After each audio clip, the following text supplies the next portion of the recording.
হাই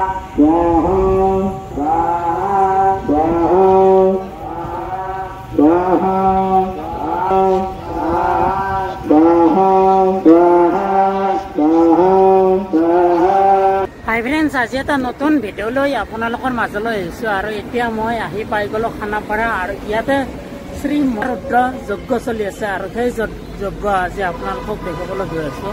এই যজ্ঞখন 9 ছেপ্টেম্বৰৰ পৰা 16 ছেপ্টেম্বৰলৈ চলিব। আজি হ'ল 14 ছেপ্টেম্বৰ বলকচোন আজি এই যজ্ঞখন দেখুৱা। হাই ফ্ৰেণ্ডছ, নমস্কাৰ and welcome to my YouTube channel and Facebook page. বলক আজি আমাৰ এই সৰু ভিডিঅ'টো আৰম্ভ কৰোঁ।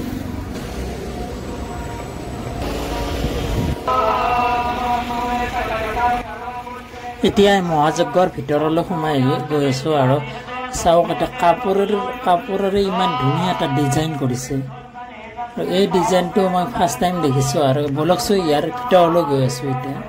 এতিয়া শ্ৰী ৰুদ্ৰ মহাযজ্ঞ আৰু কামেশ্বৰী মহা আৰাধনা ইয়াৰ ভিতৰত সোমাই আহিলোঁ আৰু ইয়াতে যজ্ঞ হৈ চলি আছে আৰু এতিয়া ভিতৰফালে গৈ যাওঁ বলক। আৰু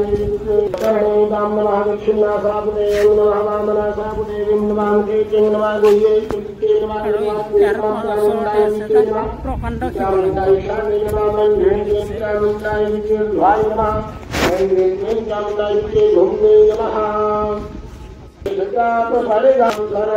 এইটো এটা প্ৰকাণ্ড শিৱলিংগ আৰু ইয়াৰ ওচৰতে আছে এটা প্ৰকাণ্ড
এতিয়া যজ্ঞৰ বাহিৰৰ পৰিৱেশটো দেখুৱাইছোঁ। এটা সুন্দৰ বাতাবৰণ বা সুন্দৰ এটা পৰিৱেশ কৰি তুলিছে ইয়াত। কৈ ওচৰতে আছে শিৱলিংগ আৰু শিৱৰ বাহন বলদ গৰু।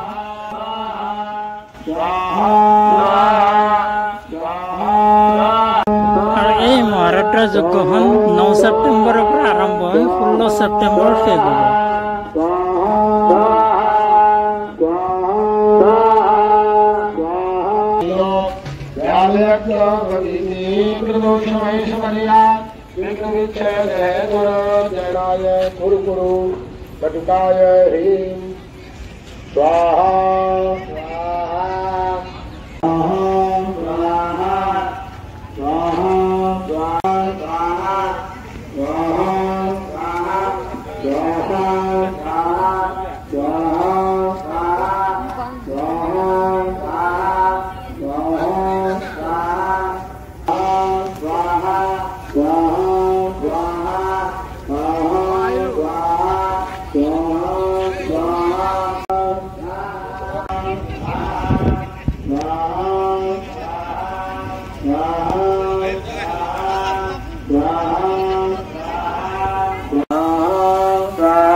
ইফালৰ পৰা সিফাললৈ দেখুৱালোঁ আৰু এতিয়া অসমৰ ৰাজ্যপালো আহি গ'ল আৰু ইমান ডাঙৰ হৈছে কল্পনা কৰক ইমান ডাঙৰ মানে বিশাল বুলি ক'ব পাৰি এই যজ্ঞখন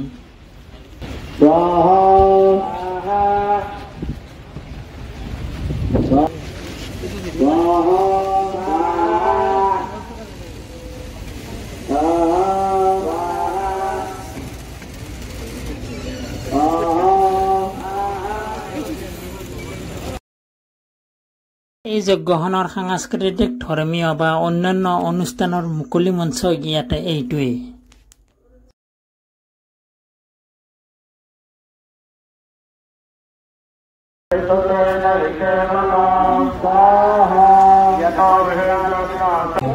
আজিৰ এই সৰু ভিডিঅ'টো ইয়াতে শেষ কৰিলোঁ দিয়ক আকৌ এটা নতুন ভিডিঅ' লৈ আপোনালোকৰ মাজলৈ আহিম জয় আই অসম